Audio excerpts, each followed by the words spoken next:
Sa ngalan ng Ama at ng Anak at ng Espiritu Santo. Amen. Sumainyo ang kapayapaan. At sumayo rin. Ang ating pong mga pagbasa ay patungkol po sa ating tungkulin na maging propeta. Isa po itong pagpapalalim nung ating pagdiriwang nung nakalipas na linggo, na kung saan yun po ay tinakdang National Bible Sunday, na kung saan yung nakalipas na linggo tayo ang salita ng Diyos. Ngayon naman po tayo ang propeta na patuloy na nagpapahayag ng salita ng Diyos. Kaya mga kapatid, alalahanin natin ang ating mga kasalanan, ang ating mga pagkukulang, upang tayo maging marapat gumanap sa banal na pagdiriwang. Inaamin ko sa makapangyarihang Diyos at sa inyo mga kapatid, na lubha kong nagkasala sa isip, sa salita, sa gawa, at sa aking pagkukulang. Kaya sinasamo ko sa Malabirhing Maria, sa lahat ng mga anghel at mga banal, at sa inyo mga kapatid, na ako'y ipanalangin sa Panginoong ating Diyos. Kaawan tayo ng makapangyarihang Diyos, patawarin sa ating mga kasalanan, at patnubayan sa buhay na walang hanggan. Amen. Panginoon, kaawaan mo kami. Panginoon, kaawaan mo kami. Kristo, kaawaan mo kami. Kristo, kaawaan mo kami. Panginoon, kaawaan mo kami. Panginoon, kaawaan mo kami. Papuri sa Diyos sa kaitaasan.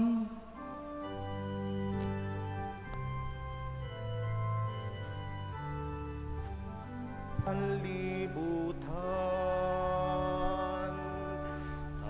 tanggapin mo ang aming kahilingan.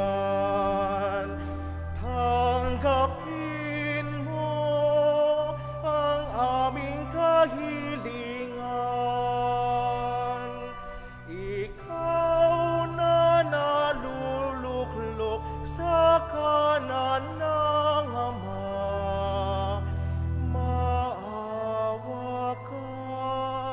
Maawa ka sa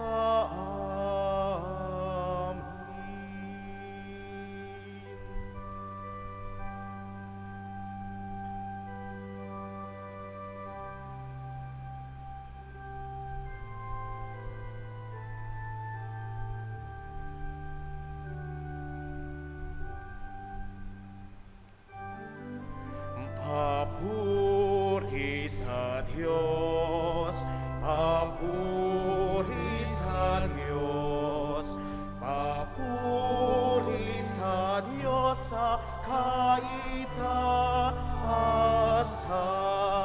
sapagkat Ikaw lamang ang banal at ang kataas-taasan. Ikaw lamang, O Jesucristo, ang Panginoon, kasama ng Espiritu Santo sa kadakilaan ng Diyos Ama. Amen. Ng Diyos Ama.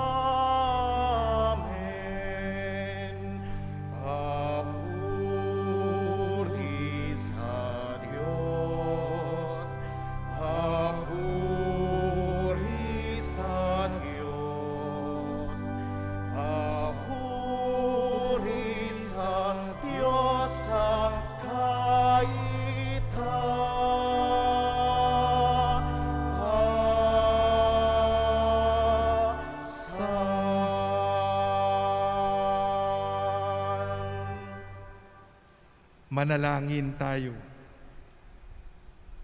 Ama naming makapangyarihan, ipagkaloob mong kami ay makasamba sa iyo ng may loobing taimtim na totoo, at kami rin nawa ay magmahal sa aming kapwa-tao ng may damdaming ibinubunsod ng iyong Espiritu sa pamamagitan ni Jesucristo, kasama ng Espiritu Santo, magpa sa walang hanggan. Amen.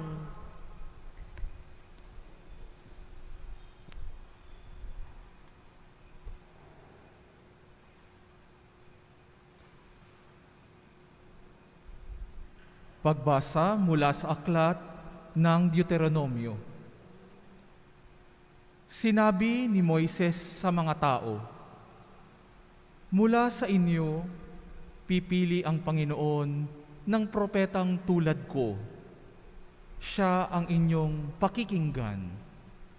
Ito'y katugunan sa hiling ninyo sa Panginoon nang kayo'y nagkatipon sa Horeb. Ang sabi ninyo, huwag mo nang iparinig uli sa amin ang tinig ng Panginoon, ni ipakita pa ang kakilakilabot na apoy na ito, pagkat tiyak na mamamatay kami." Sinabi naman niya sa akin, "Tama ang sabi nila, kaya pipili ako ng propetang tulad mo. Sa kanya ko ipasasabi ang ibig kong sabihin sa kanila. Sino mang hindi makinig sa kanya ay mananagot sa akin. Ngunit tiyak na mamamatay ang propetang mangangahas magsalita sa pangalan ko nang hindi ko pinahihintulutan o magsalita sa pangalan ng alinmang Diyos-Diyosan." Ang salita ng Diyos. Salamat sa Diyos.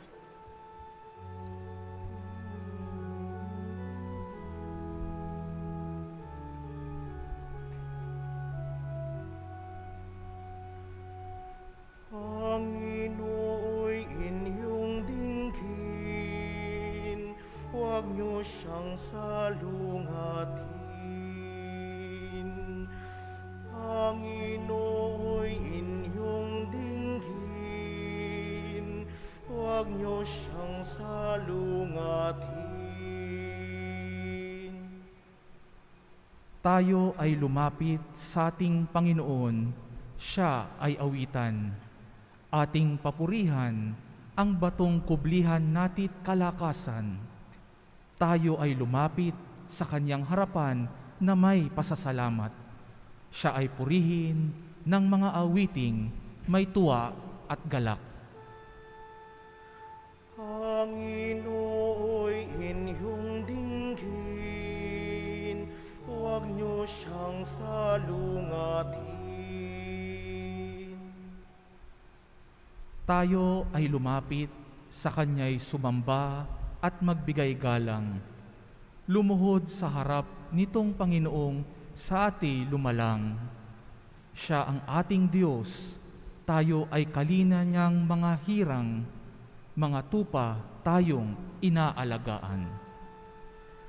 Panginooy inyong dinggin, huwag niyo siyang salungatin. Ang kanyang salita ay ating pakinggan. Iyang inyong puso'y huwag patigasin tulad ng ginawa ng inyong magulang nang nasa Meriba sa ilang ng Masa. Ako ay tinuksot, doon ay sinubok ng inyong magulang. Bagamat nakita ang aking ginawang, silang nakinabang. Panginooy inyong dinggin, huwag niyo siyang salungatin. Panginooy inyong dinggin, huwag niyo siyang salungatin.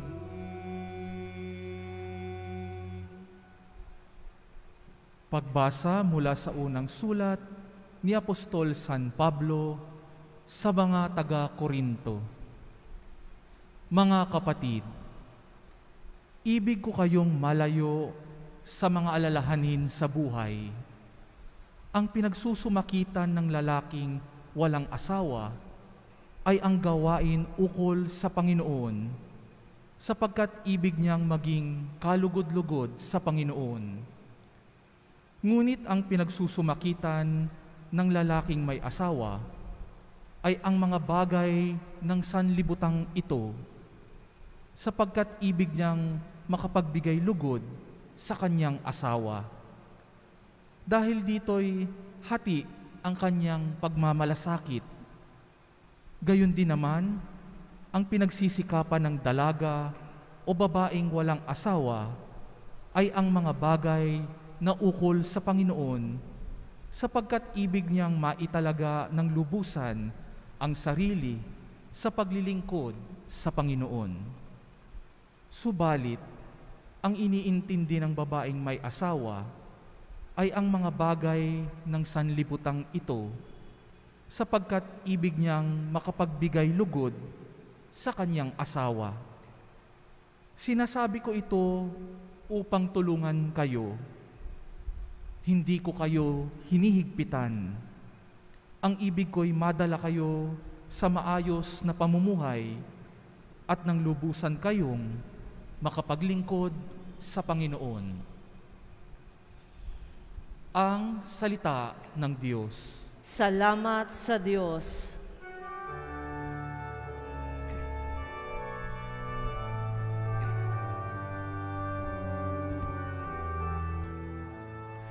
Alleluia, alleluia, alleluia, alleluia, alleluia,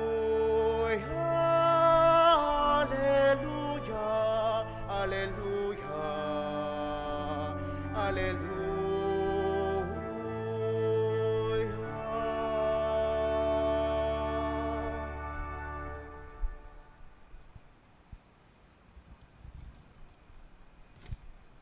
Sumainyo ang Panginoon. At sumayo rin. Ang mabuting balita ng Panginoon ayon kay San Marcos. Papuri sa iyo, Panginoon.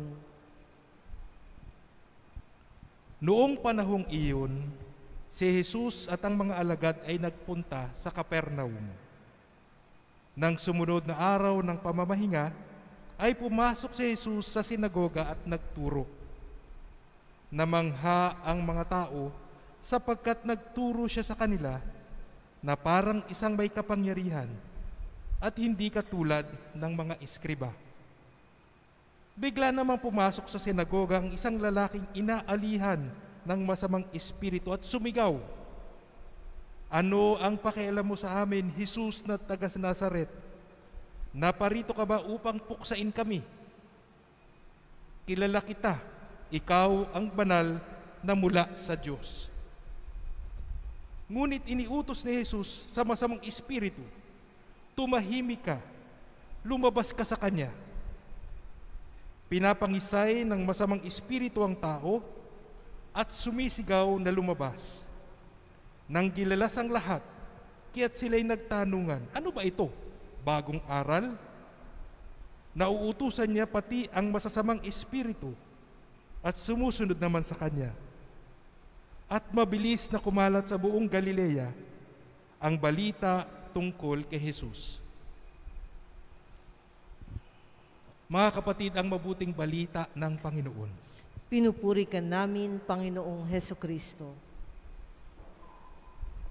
Magandang tanghali po sa inyong lahat. Kayo po ba ay may panlasa pa at may pangamoy? Importante po yun. Kasi kung meron po ay sari nagugutom na kayo. Mabilis lang po ito. Napakaganda po ng ating pagbasa kasi sinasabi natin sa panimulang salita na tayong lahat ay tinatawag bilang propeta. At ito yung halimbawa kay Moises, yung unang pagbasa mula sa aklat ng Deuteronomo. At doon sinasabi na si Moises o ang Panginoon, dininig niya ang hinaing ng mga tao. Ayaw nilang mamatay. Kasi sabi nila, kapag narinig namin ang Panginoon diretso, kapag nakita namin ang Panginoon diretso, mamamatay kami. So humingi sila ng propeta. At ganun nga nangyari. Sabi ng Panginoon kay Moises, tamang-tama ang panahon ito. Hinug na ang panahon para magkaroon ng propeta ang Israel.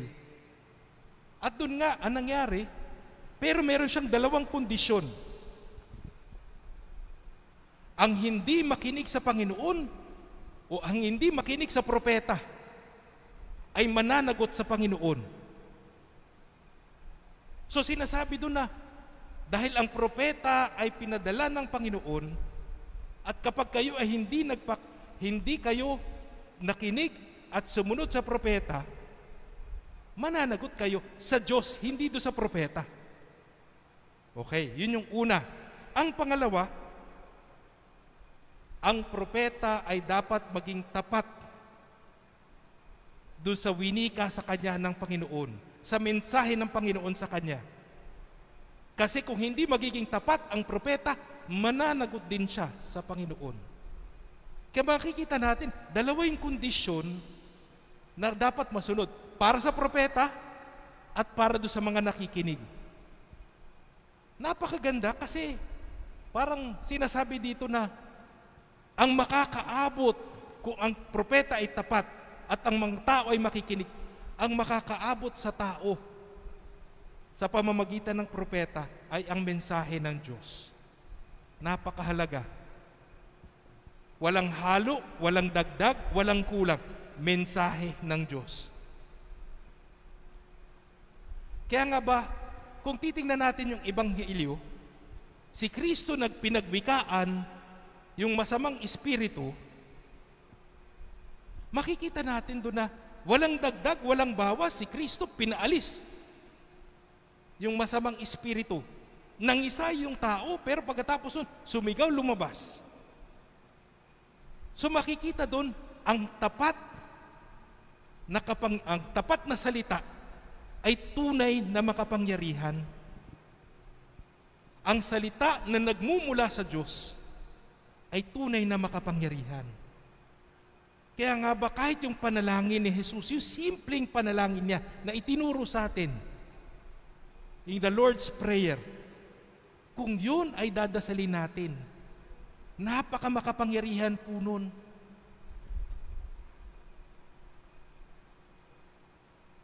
Ako po ay dating nagbibigay ng retreat sa mga seminarista po. Bumibigat po yung spiritual challenge kapag hinahamon mo na yung seminarista na lalong kumapit kay Jesus. At ang nangyayari, ako po at saka yung mga seminarista nakakaranas po ng, pwede nating sabihin, oppression. Ang sa akin po ang nangyari, hindi lang po kami nag-intensify ng prayer, kami rin po ay nag-fasting, nag-ayuno po kami. Yung kinagabihan po doon, parang pakiramdam ko po, dinadaganan yung aking dibdib. Hirap na hirap po akong makahinga. Hirap na hirap ako. Parang may dumadagan sa aking dibdib. At parang nangingilabot ka. Ang nangyari noon, bumaling ako sa dasal. Dinasal ko yung yung Ama namin, Abaginong Maria, luwalhati sa Ama, sa Anak, sa Espiritu Santo. Parang yun na lang talaga ang sa aking pagkataranta, sa aking pagkabalisa, yun yung aking binalingan. At parang pakunti-kunti gumagaan. Kasi pwede nating sabihin, yan, hindi yan yung kapangyarihan ko, yun yung kapangyarihan ng Diyos. Yan yung kapangyarihan ng Diyos sa salita niya. Kaya nga ba, in its purest sense, the purest sense of the power of the Word of God is Christ. Siya ang salita ng Diyos. Kaya nung si Jesus ang nagsalita, napatalsik ang masamang espiritu. Kaya sa atin, ang paanyaya sa atin, kumapit tayo kay Jesus. Kumapit tayo sa salita. Maniwala tayo sa salita. Hubugin tayo ng salita. Para mangyayari, para tayong si Moises, ipinapahayag natin ng tapat ang salita ng Diyos. Ipinapahayag natin ng tapat si Kristo na salita ng Diyos. Alam niyo po yung sa ating ikalawang pagbasa mula sa unang sulat ni San Pablo sa mga taga-Korinto, ang sinasabi doon, ang may asawa Ang may asawa, ang pinagkakaabalahan niya, yung mga pagkakaabalahan dito sa mundo. Yung mga walang asawa, ang pinagkakaabalahan niya, yung pinagkakaabalahan ng Diyos. Pero sa akin, gusto kong unatin yun ng konti. Ang taong nakikinig sa Diyos, ang taong inuhubog ng salita ng Diyos, ay ang taong pinagkakabalahan yung ninanais ng Diyos. Kaya nga sa atin, ang paanyaya ng Diyos ay may asawa man o wala. May asawa man o wala, na tayo ay maging abala sa salita ng Diyos. Maging mga propeta. Ang sa akin nga po ngayon, sa akin po nagpapasalamat ako sa inyo. Kasi kayo po ay nandito. Nais makinig sa salita ng Diyos. Pinapapasok nyo ang salita ng Diyos sa inyong mga puso, sa inyong isip. Kahit po yung mga nasa online, kung tutuusin po, pinapapasok po natin o pinapapasok nila ang salita ng Diyos sa kanilang mga tahanan. At doon makikita natin na habang pinapapasok mo ang salita ng Diyos sa inyong tahanan, sa inyong puso, sa inyong isip, pumapayag tayong hubugin ng salita ng Diyos. Ang ating bahay, ang ating mga desisyon, ang ating pag-iisip, ang ating puso. At habang nangyayari yun, lalo tayong nagiging mabuting propeta. Lalo nating isinapupuso, isinabubuhay ang salita ng Diyos. At naipapahayag natin ang saloobin ng Diyos. Tapat sa salita ng Diyos. Tapat kay Kristo. Kaya ang ano dito habang lalo natin nakikilala si Kristo, mas kaya nating ipahayag ang salita ng Diyos, si Kristo. Kaya yun yung paanyaya sa atin. Pero isa sa mga unang sinabi ng isa sa mga unang sinabi doon sa ating ikalawang pagbasa, sa sulat ni San Pablo sa mga taga-Korinto, free yourself from anxieties. Palayain nyo ang inyong sarili sa mga pagkabalisa ninyo. Bakit? Pwedeng pumasok sa atin ang salita ng Diyos. Pero dahil sa ating pagkabalisa, anong lumalabas? Yung ating pagkabalisa. Hindi malayang dumadaloy sa atin ang salita ng Diyos. Hindi nakikita o hindi namamalas ang salita ng Diyos sa atin dahil sa ating pagkabalisa. Para siyang tubo. Kapag may bara yung tubo, hindi maganda yung agos ng tubig. Pero kailangan mo nga padaluyin, maging malaya ang tubo sa kahit anong balakid, kahit anong pagkabalisa. Para kung anong papasok sa ating salita ng Diyos, yun din ang lalabas sa atin. At tingin ko, yan yung paanyaya sa atin ng Diyos. Hindi lang tayo makikinabang sa salita ng Diyos, pero tayo din ay pinagdadaluyan ng biyaya ng Diyos. Hindi lang tayo nakikinig sa salita ng Diyos, binabago din tayo ng salita ng Diyos. Pero higit doon, ipinapahayag din natin bilang propeta ang salita ng Diyos. Kaya mga kapatid, hayaan natin pumasok sa ating puso, sa ating isip, sa ating mga tahanan, ang salita ng Diyos, si Kristo. Hayaan natin si Kristo kalamayin ang kaloob-looban natin. Halukayin yung kaloob-looban natin. Baguhin yung kaloob-looban natin. Tanggalin ang mga balakid, ang pagkabalisa. Parang sa kahuli-hulihan, ang ating ipapahayag ay yung buhay, masigla, at tapat na salita ng Diyos.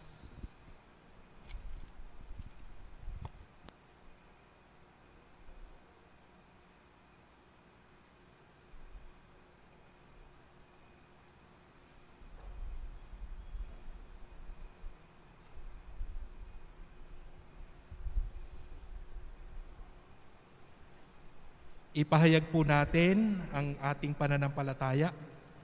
Sumasampalataya ako Sa Diyos amang makapangyarihan sa lahat, na may gawa ng langit at lupa, sumasampalataya ako kay Jesucristo, iisang anak ng Diyos, Panginoon nating lahat.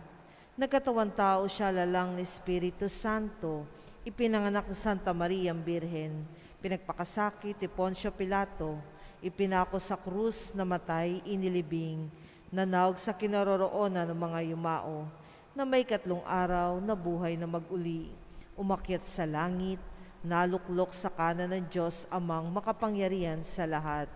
Doon magmumulang paririto at hukom sa nangabubuhay at nangamatay na tao.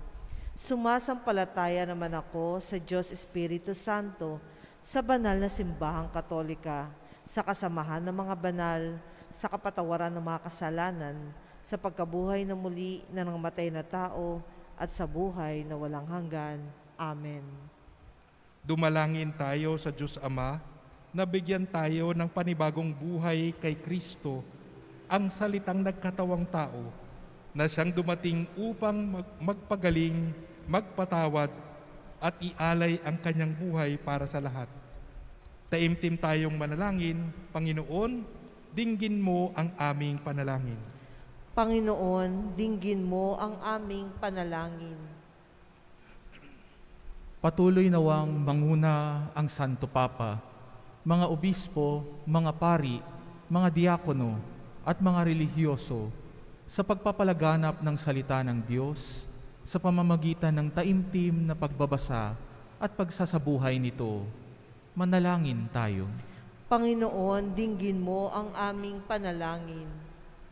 Makinig nawa ang mga namumuno sa pamahalaan at sandatahang lakas sa salita ng Diyos at itaguyod ito sa kanilang pagtatanggol ng buhay ng bawat mamamayan, lalo na ang mga walang tinig at inaapi. Manalangin tayo. Panginoon, dinggin mo ang aming panalangin. Pahalagahan nawa ng kabataan ang kanilang oras at buhay at gugulin nawa nila ang kanilang mga malayang sandali sa pakikinig, pagbabasa at pagbabahagi ng salita ng Diyos. Manalangin tayo. Panginoon, dinggin mo ang aming panalangin. Magdulot nawa ang salita ng Diyos ng lakas at pag-asa sa mga nagdadalamhati, mga dukha, mga may sakit at may kapansanan, at ang iba pang mga nagdurusa. Manalangin tayo. Panginoon, dinggin mo ang aming panalangin. Makarating nawa sa buhay na walang hanggan ang mga kapatid nating pumanaw na. Manalangin tayo. Panginoon, dinggin mo ang aming panalangin. Sa ilang sandali ng katahimikan, amin ding ipinapanalangin ang iba pang mga pangangailangan ng aming pamayanan, pati na rin ang aming mga pansariling kahilingan. Manalangin tayo. Panginoon, dinggin mo ang aming panalangin. Mapagmahal na Ama, dinggin mong iyong bayan. Bigyan mo kami ng lakas at tapang na tanggapin ang iyong paanyayang ipahayag ang paghahari mo sa pamamagitan ng aming salita at mga gawa, alang-alang kay Kristong aming Panginoon. Amen.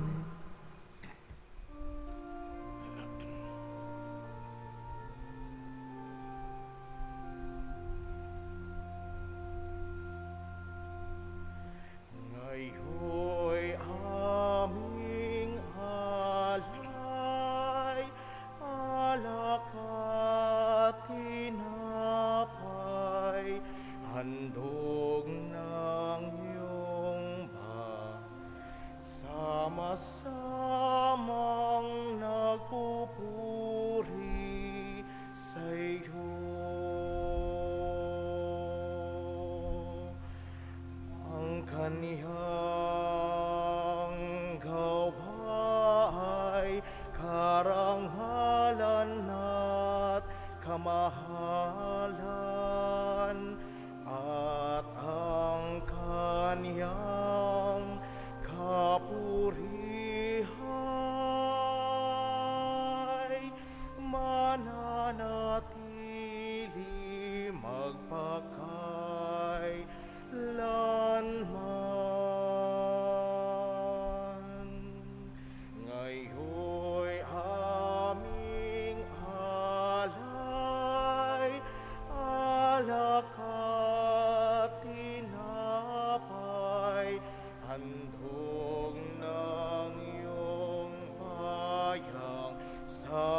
magsamang nagpupuri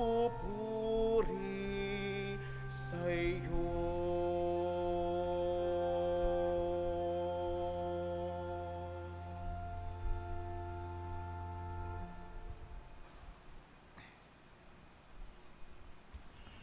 Manalangin kayo mga kapatid upang ang paghahain natin ay kalugdan ng Diyos amang makapangyarihan.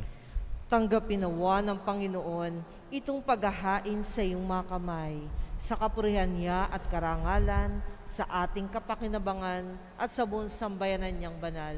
Ama naming lumikha, ang mga alay na ngayon ay aming inihahanda sa hapag na ito na iyong dambana, ay iyong tanggapin at gawaran ng pagpapala, upang mapagsaluhan namin ang kaligtasan mong ginawa sa pamamagitan ni Jesucristo kasama ng Espiritu Santo magpa sa walang hanggan.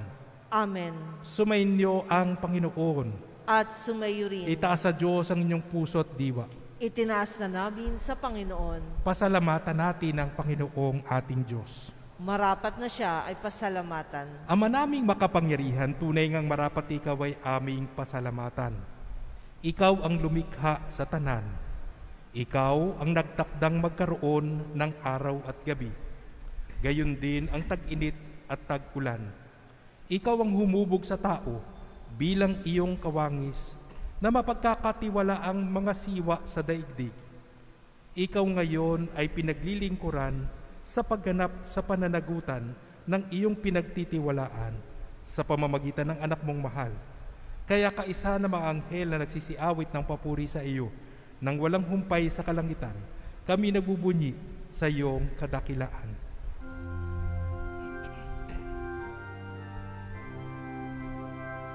Santo, Santo, Santo, Panginoong Diyos ng mga hukbo, napupuno ang langit at lupa ng kadakilaan mo.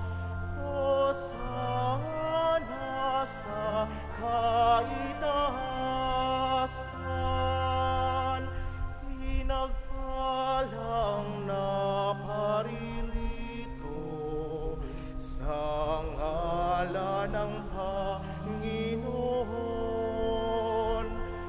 Hosana sa kaitaasan.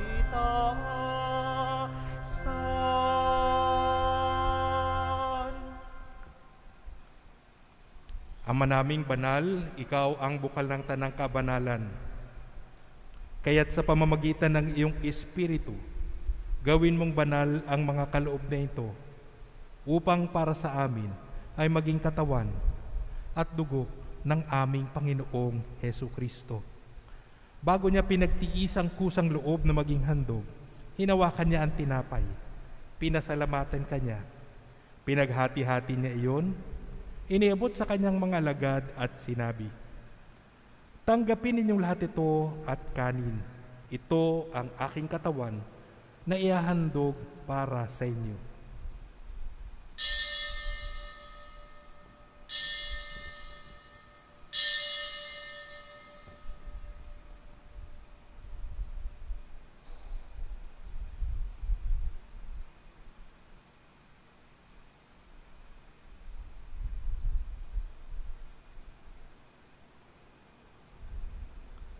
Gayon din naman nung matapos ang hapunan, hinawakan niya ang kalis. Muli kanyang pinasalamatan. Iniabot niya ang kalis sa kanyang mga alagad at sinabi, "Tanggapin ninyong lahat ito at inumin. Ito ang kalis ng aking dugo, ng bago at walang hanggan tipan. Ang aking dugo na ibubuhos para sa inyo at para sa lahat sa ikapagpapatawad ng mga kasalanan. Gawin ninyo ito sa pag-alala sa akin."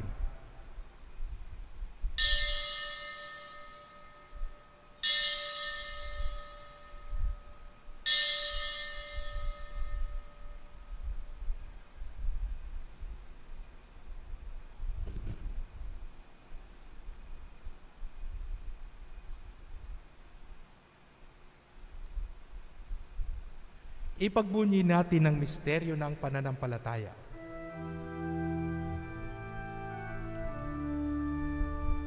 Si Kristo ay gunitain, sarili ay inihain, bilang pagkain inumin, pinagsasaluhan natin, hanggang sa siya'y dumating, hanggang sa siya'y dumating. Ama, ginagawa namin ngayon ang pag-alala sa pagkamatay at muling pagkabuhay ng iyong anak. Kaya tinialay namin sa iyo ang tinapay na nagbibigay buhay at ang kalis na nagkakaloob ng kaligtasan. Kami nagpapasalamat dahil kami iyong minarapat na tumayo sa harap mo para maglingkod sa iyo. Isinasamo namin kaming magsasalo-salo sa katawan at dugo ni Kristo ay mabuklod sa pagkakaisa sa pamamagitan ng Espiritu Santo. Ama, lingapin mo ang iyong simbahang laganap sa buong daigdig. Puspusin mo kami sa pag-ibig, kaisa ni Francisco na aming Santo Papa, at ako ang inyong aba at makasalanang lingkod at ng tanang kaparian. Alalahanin mo rin ang mga kapatid naming nahimlay nang may pag-asang sila'y muling mabubuhay. Gayon din ang lahat ng mga pumanaw.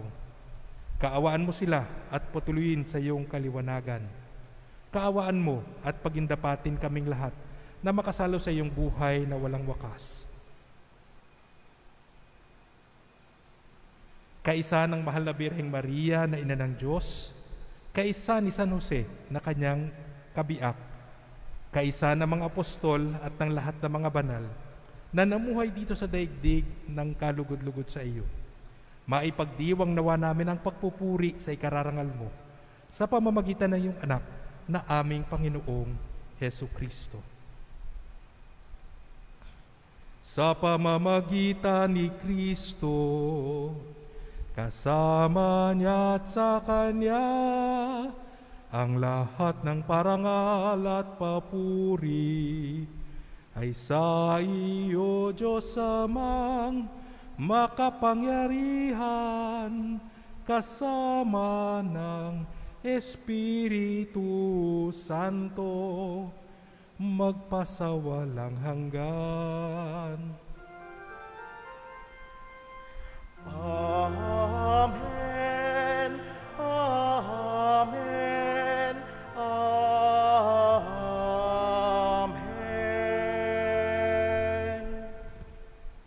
Sa tagubilin naman nakakagaling na utos at turo ni Jesus na Panginoon natin at Diyos, ipahayag natin ng lakas loob.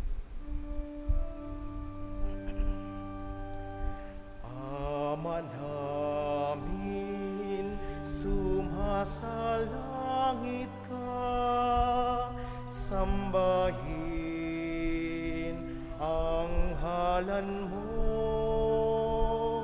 mapasa amin ang kaharian mo, sundin ang loob mo dito sa lupa para nang sa langit.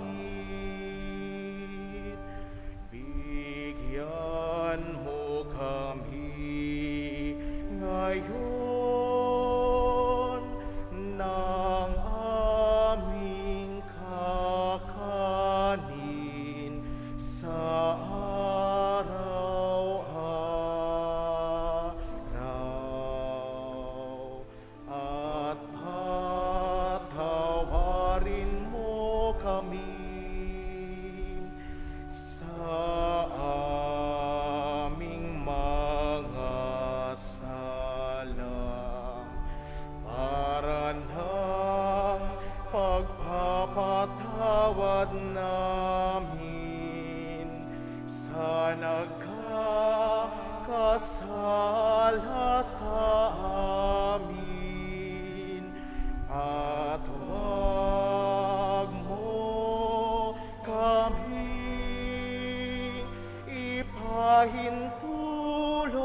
tukso at iadya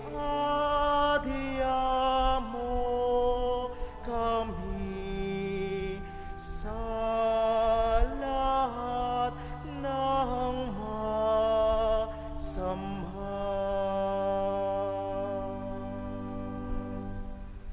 Hinihiling namin kami iadya sa lahat ng masama, pagkalooban ng kapayapaan araw-araw, iligtas sa kasalanan at ilayo sa lahat ng kapahamakan, samantalang aming pinananabikan ang dakilang araw ng pagpapahayag ng tagapagligtas naming si Hesukristo. Sapagkat iyo ang kaharian at ang kapangyarihan at ang kapurihan magpakailanman. Amen.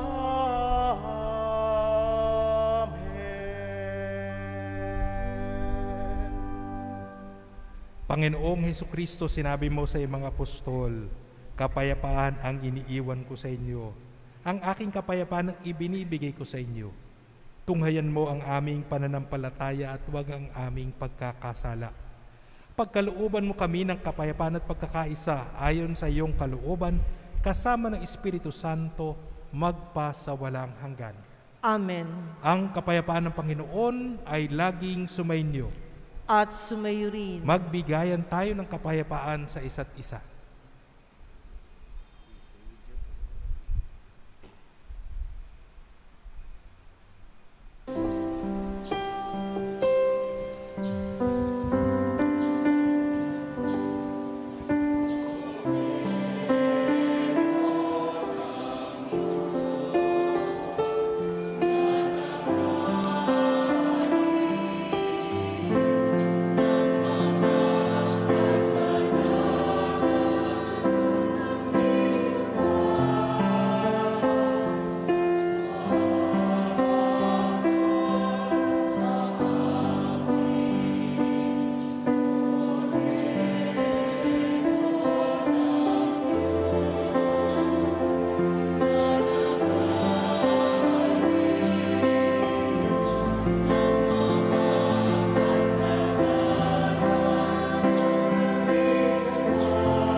Mga kapatid, ito ang kordero ng Diyos.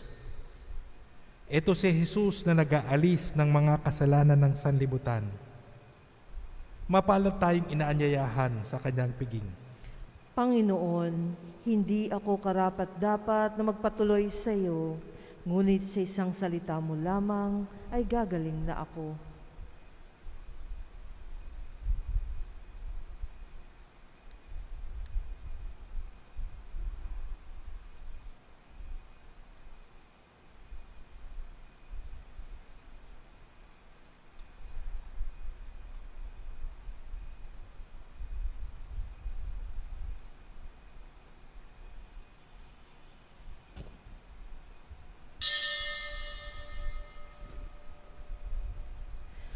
Panalangin para sa espiritual na pakikinabang.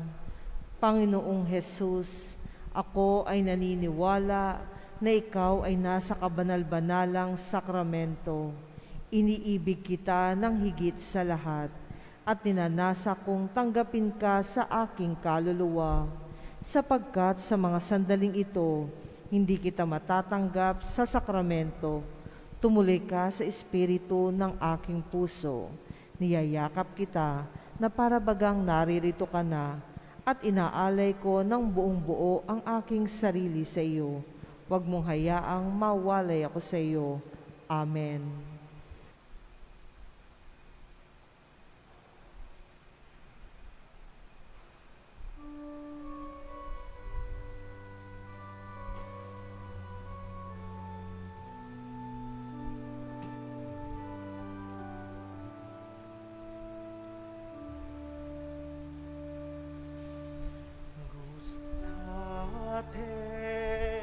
Et videte coniam suavis est Dominus. Beatus vir qui sperat in eum. Come to me, all you that labor and are burdened, and I will give you rest, and I will give you rest, says the Lord. Gustate videtem coniam suavis est Dominus. Beatus vir qui sperat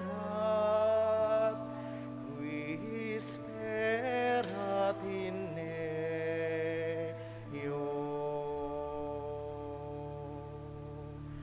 I will bless the Lord at all times. His praise shall be ever in my mouth. Let my soul glory in the Lord. The lowly will hear me glad.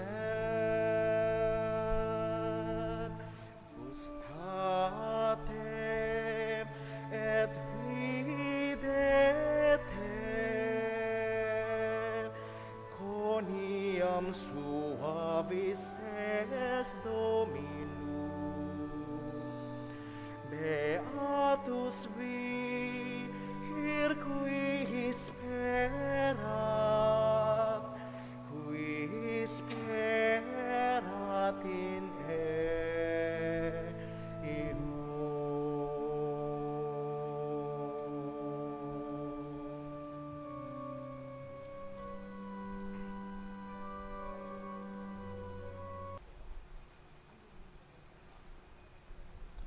Ama naming mahal, kaming nagsipakinabang sa piging na aming kinamtang kaligtasan, ay humiling na iyong bigyang kaunlaran sa pananampalatayang wagas kailanman sa tulong ng panubos na iyong bigay sa pamamagitan ni Jesucristo kasama ng Espiritu Santo magpa sa walang hanggan.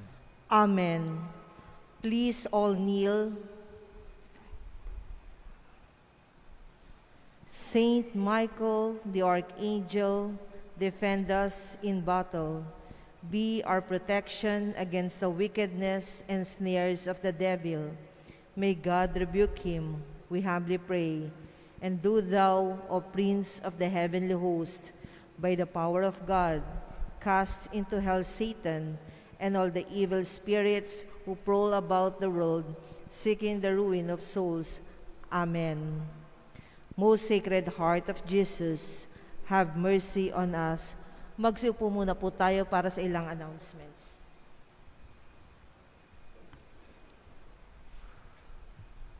ang ating livelihood and employment program po ay binubuksan po niya ang programa po para sa mga nawalan po ng trabaho, nawalan po bagya ng trabaho, nabawasan ng oras ng trabaho, para matulungan po yung mga nawalan nga po ng kabuhayan. At makipag-ugnayan na lang po sa ating opisina para dito. So ang inaano po sa larangan po ng IT, ng call center, at saka ng construction. Kaya kung meron po sa inyo o meron po kayong kakilala na pwedeng matulungan o mapaabutan ng tulong, malaki pong bagay sana ito.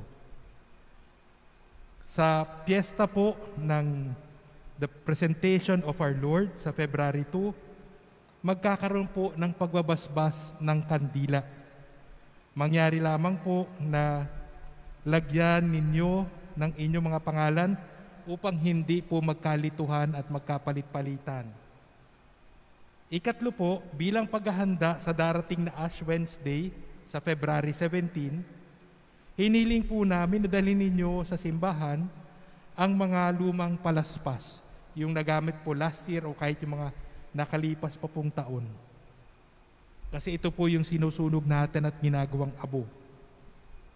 Ika-apat, nag-aanyaya po ang mga lay ministers na mga medyo bata-bata po na nais pong maging lay minister.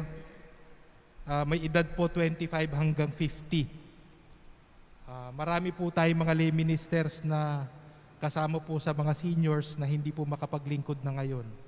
Kaya kung meron po kayong kakilala o kung kayo mismo ay between 25 to 50 at nais nyo pong maglingkod sa simbahan, ay paabot nyo lang po sa mga lay ministers po na nandito po, mga matitikas na mga lay ministers po dito sa harapan.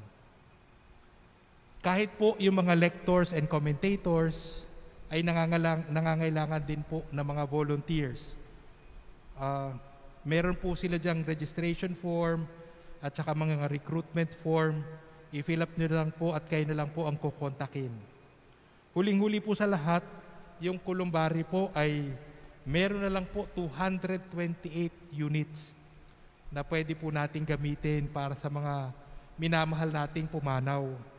At parang mabilis po kasi last na ano ko po dito, 300. So 75 na kagad po ang nabawas. Ito po bahagi po ng paglilingkod po ng simbahan para mapadali po ang pagdalaw nyo po sa mga minamahal nyo po sa buhay na pumanaw na. Makipag-ugnayan na lang po sa office kung nais nyo po na makakuha po ng unit. Huling-huli po siguro sa lahat, tayong lahat po ay inaasahan ng Diyos maging propeta. Maging tagapagpahayag ng salita ng Diyos. Maging ang buhay natin ay isang pagpapahayag ng salita ng Diyos. Siguro maiksing kwento lang po, si Saint Francis of Assisi, sinabihan niya po yung kasama niya, mag-preach tayo sa kabilang bayan. Doon pumunta sila sa kabilang bayan, nagpakain ng mga nagugutom, nagbenta ng mga sugat, ng mga nangangailangan ng pagbebenda, at iba pang mga kawang gawa. Tapos bumalik na sila. Sinabi nung kasamahan ni Saint Francis of Assisi, akala ko ba magpapahayag tayo ng salita ng Diyos? Ang sabi ni Saint Francis of Assisi, gagamit tayo ng salita kapag kailangan. Pero sana yun ay mabanaagan sa ating gawa. Ang mabuting balita sa ating gawa. Sumainyo ang Panginoon. At sumayo rin. Pagpalain kayo ng makapangyarihang Diyos, Ama, Anak, at Espiritu Santo. Amen. Humayo kayong taglayang pag-ibig at kapayapaan ni Kristo. Salamat sa Diyos.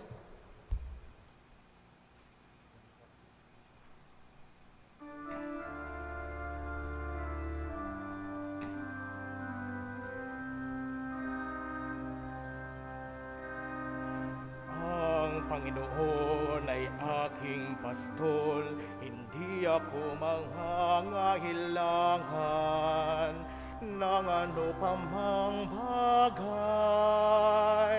Ako ay kanyang binubuhay sa mga sariwang pastulan.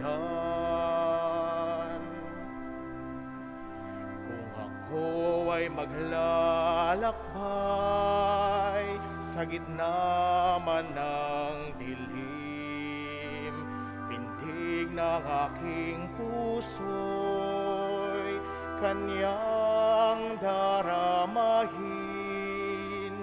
pagkat siya lamang ang tangi kong kaulayaw sa lungkot at hirap ng buhay.